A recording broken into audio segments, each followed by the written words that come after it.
इसके लिए मैं आपका आभारी हूँ। बहुत बहुत धन्यवाद। बहुत बहुत धन्यवाद माननीय पीयूष गोयल जी। माननीय Shri Jairam Ramesh ji. Thank you, sir.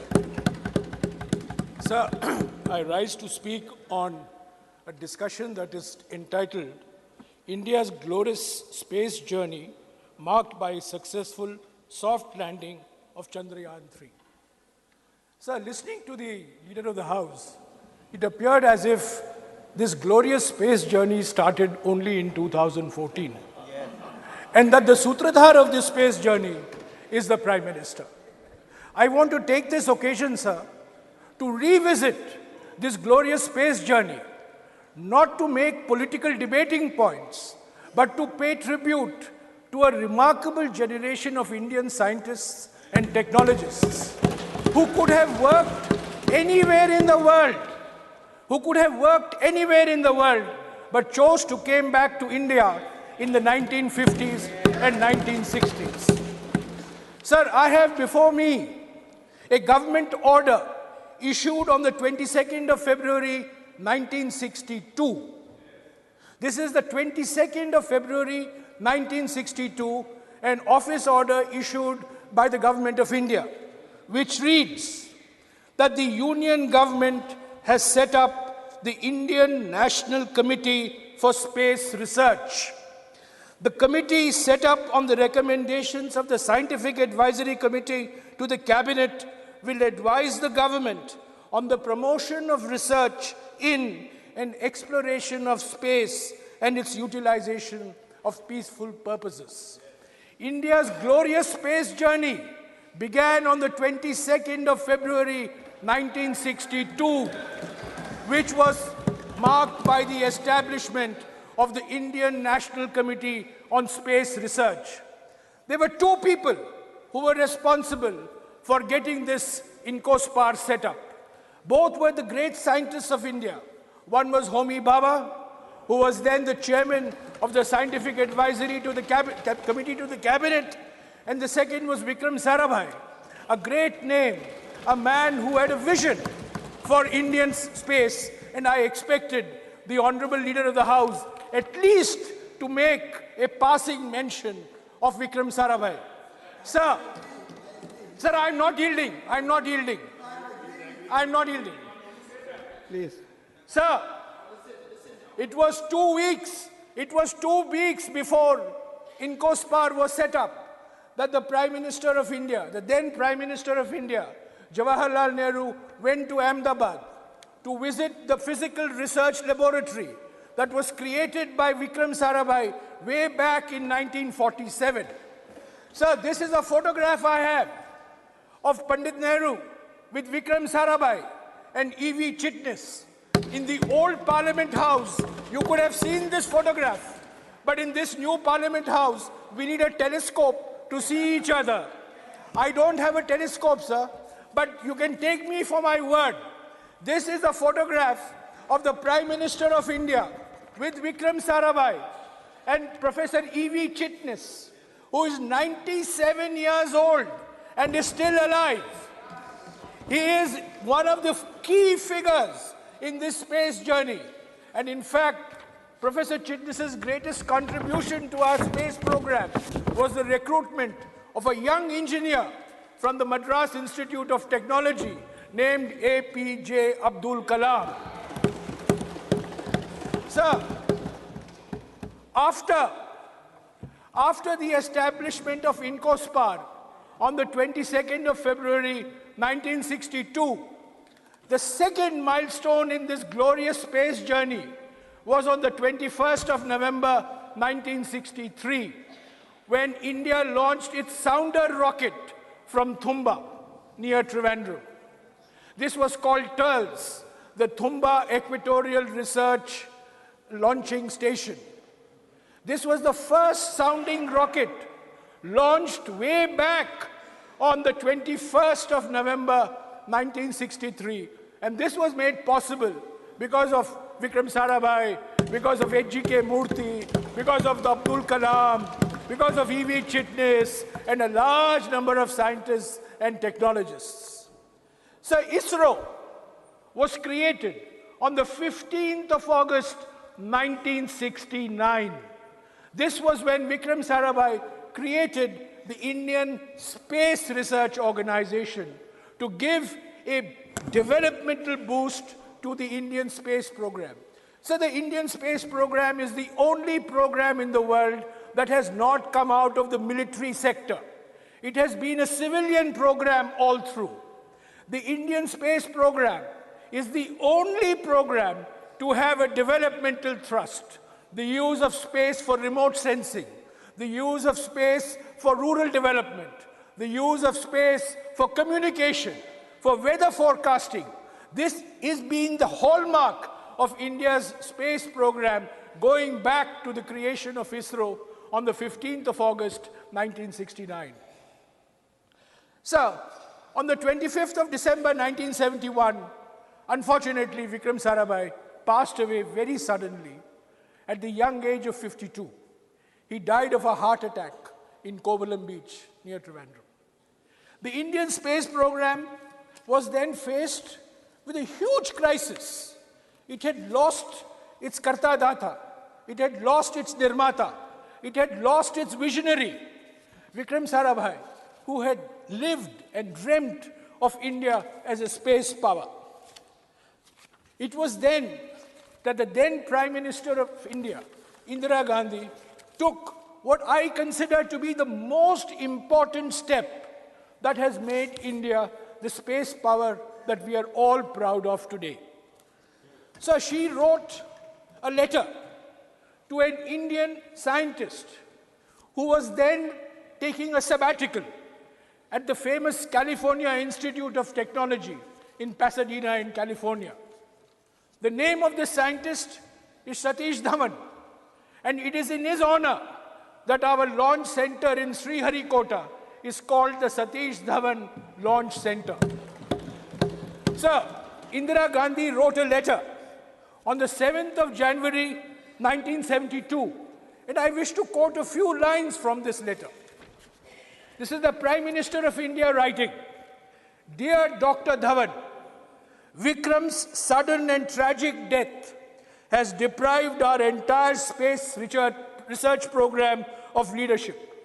You are aware of the heavy investment we have made in it.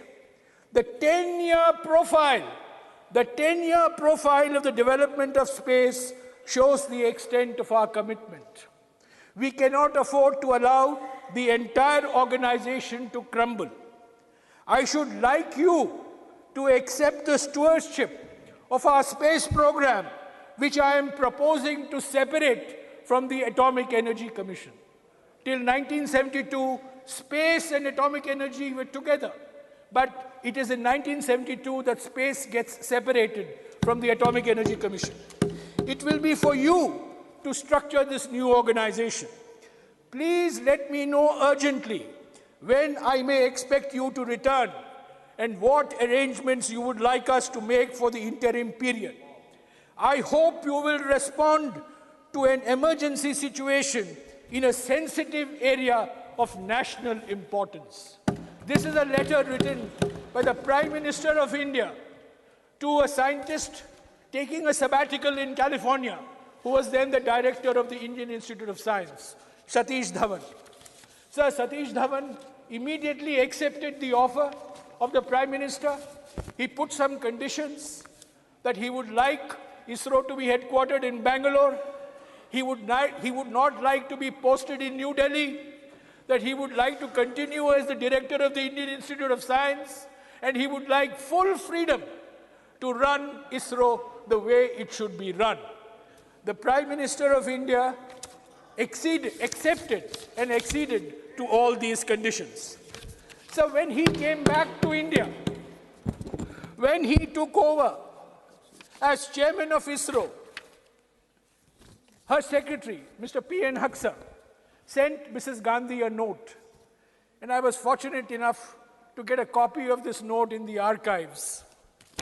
And Mr. Haksar wrote on the 25th of May, 1972, to the Prime Minister, "Dr. Satish Dhawan is an extremely sensitive human being. Hitherto, he has led a relatively cloistered life, devoting himself to the pursuit of his own scientific specialty in the field of aerodynamics. I know he has many doubts and hesitations in accepting the responsibility of heading our space organization.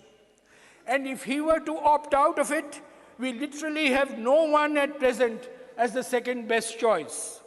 It is therefore of vital importance that our Prime Minister should express in her own way her appreciation of the high sense of duty which has led Dr. Dhawan to respond to the PM's call to him.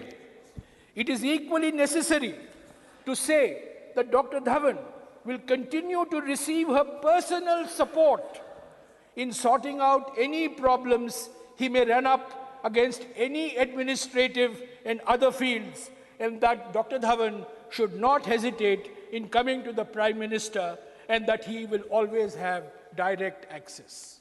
So it is from this day onwards that Prime Ministers of India have held direct control of the Department of Space. It is from this day onwards that the Chairman of ISRO, the Chairman of the Space Commission, the Secretary Department of Space, three roles combined in one individual, have only reported to the Prime Minister and nobody else. So the glorious space journey that the Leader of the House wants us to believe started in 2014. The first milestone was on the 22nd of February, 1962. The glorious journey that the Leader of the House wants us to believe started in 2014, had its second milestone on the 15th of August, 1969, with the creation of ISRO. The glorious journey that the Leader of the House wants us to believe begins in 2014, had its third milestone in 1972, July, when Satish Dhawan became the chairman of ISRO. Sir, the success of Chandrayaan-3 is based on the competencies, the capabilities, the capacities that have been created over a 60-year period. We launched satellites, but we first launched satellites on Soviet rockets. We did not have a satellite launch vehicle. In July of 1979, our first SLV launch failed. Dr. Kalam was in tears. So Dr. Satish Dhawan said, I am your leader. I will take responsibility for the failure. You sit at the back. That is leadership. In August of 1980, the SLV-3 succeeded.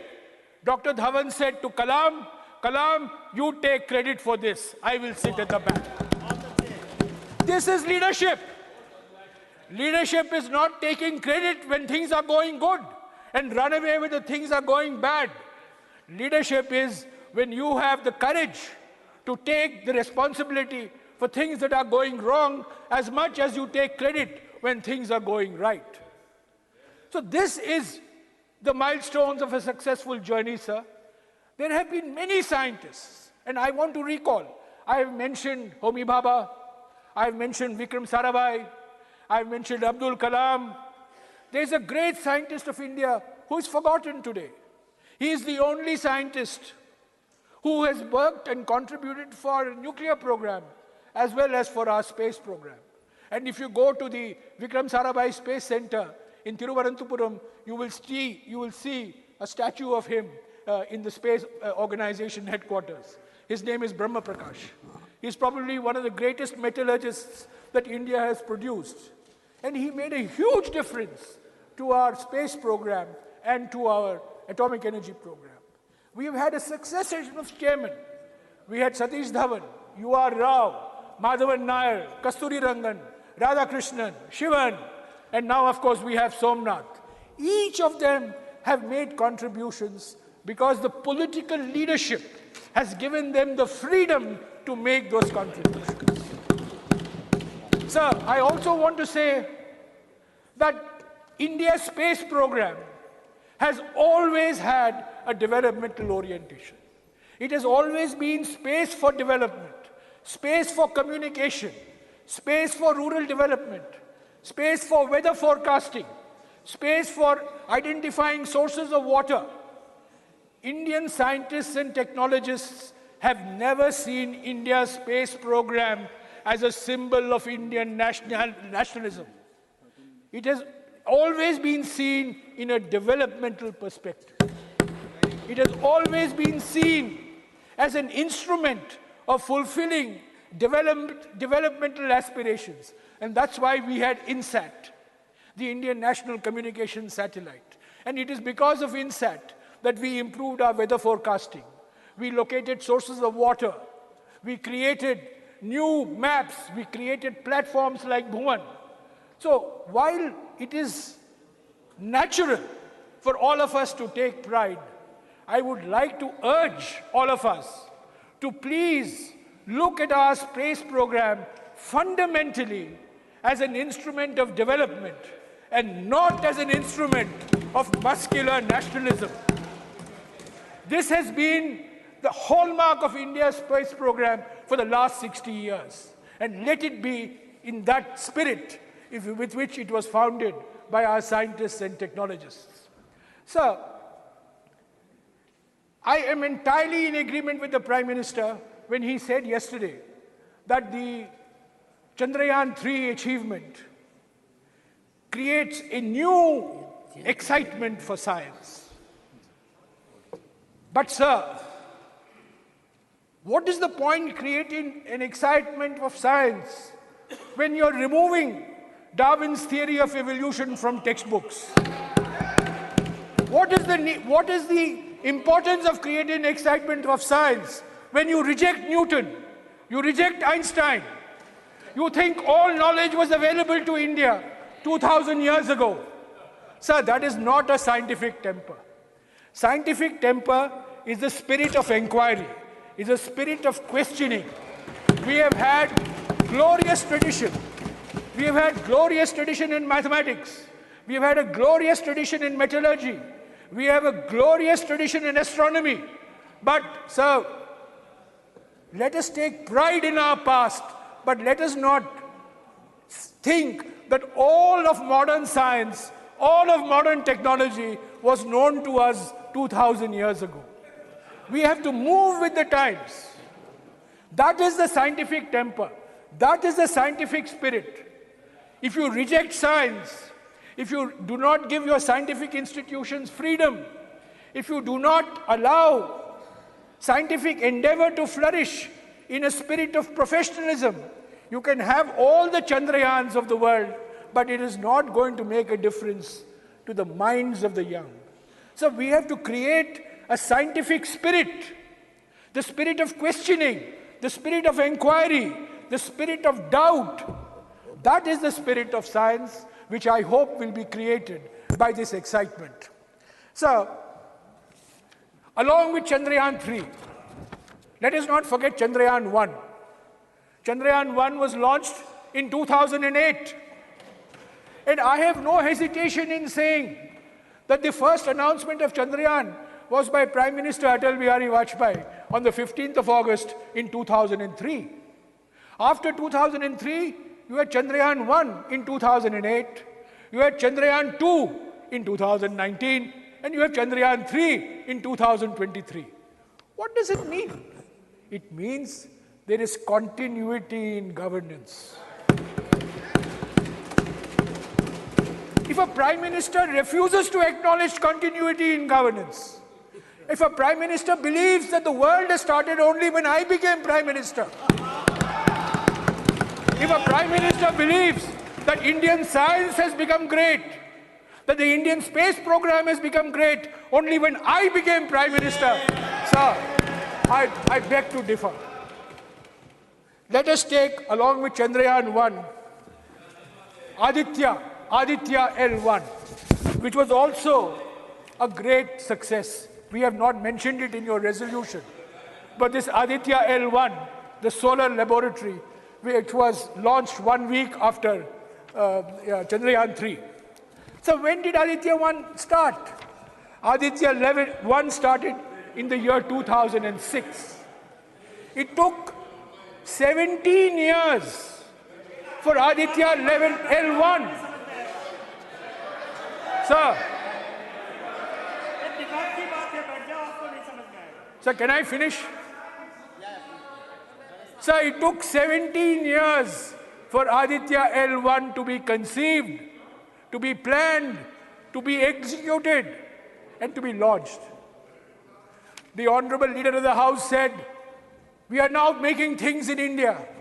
Sir, we have always been making things in India.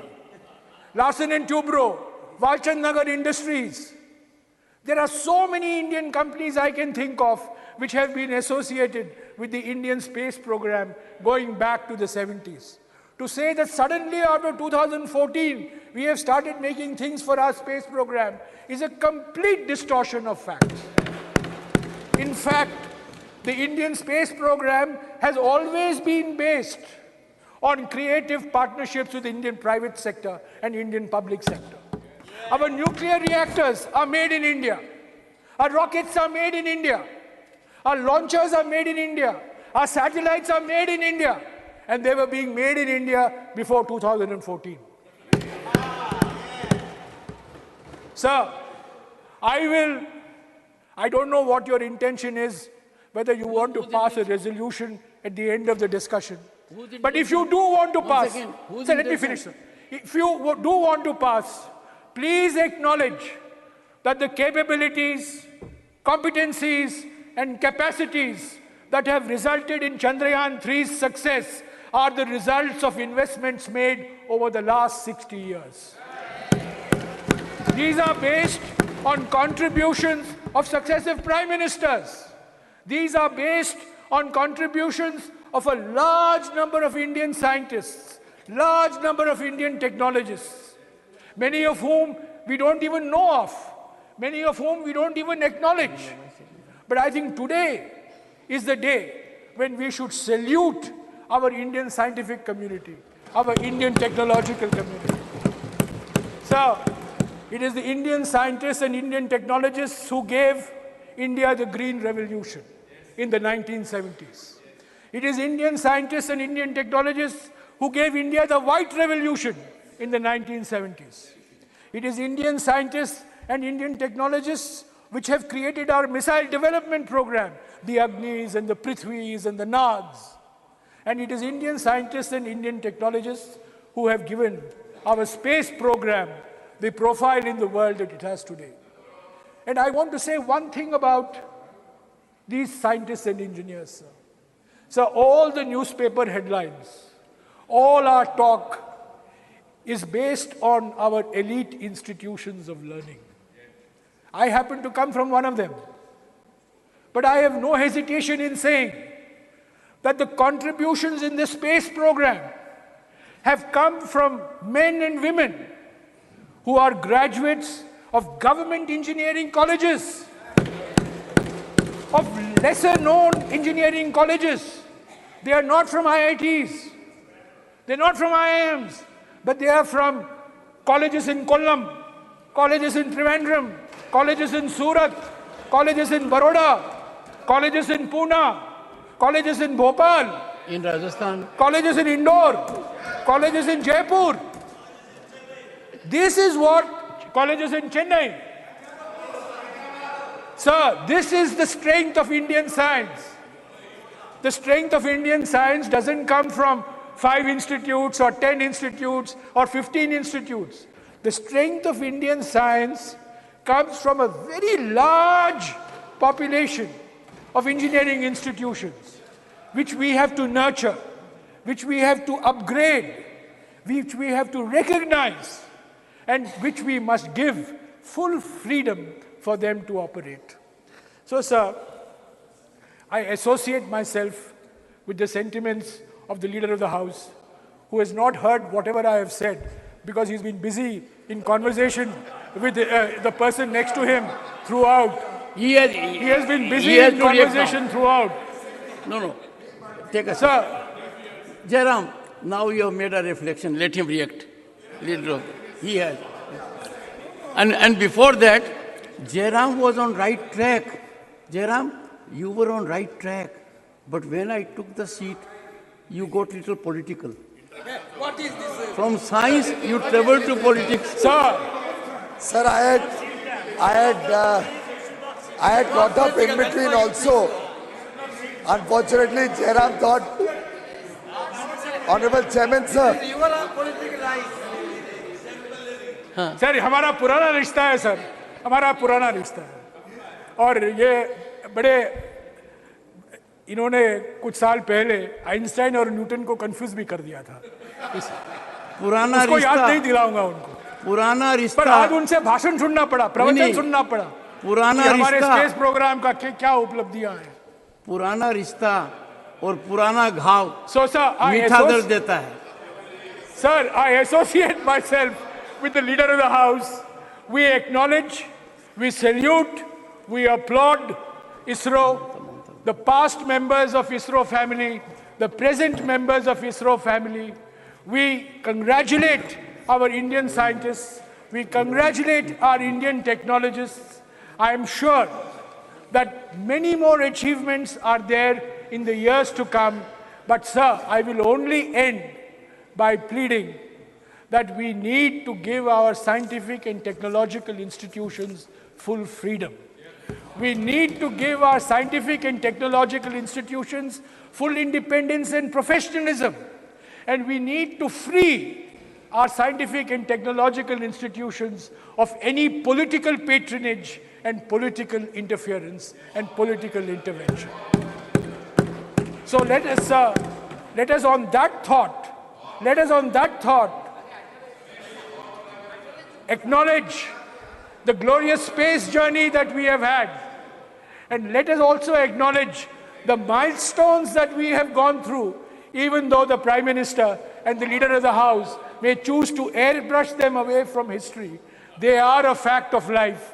They cannot be erased from history. They are very much part of our space journey. I thought that it is important for me to remind the House where we have come from, the journey that we have taken, the achievements that we have had, the people who have contributed, rather than fall victim to this new impression that has been created that this entire accomplishment of Chandrayaan 3 and Aditya L1 is the result of only one individual. Thank you, sir.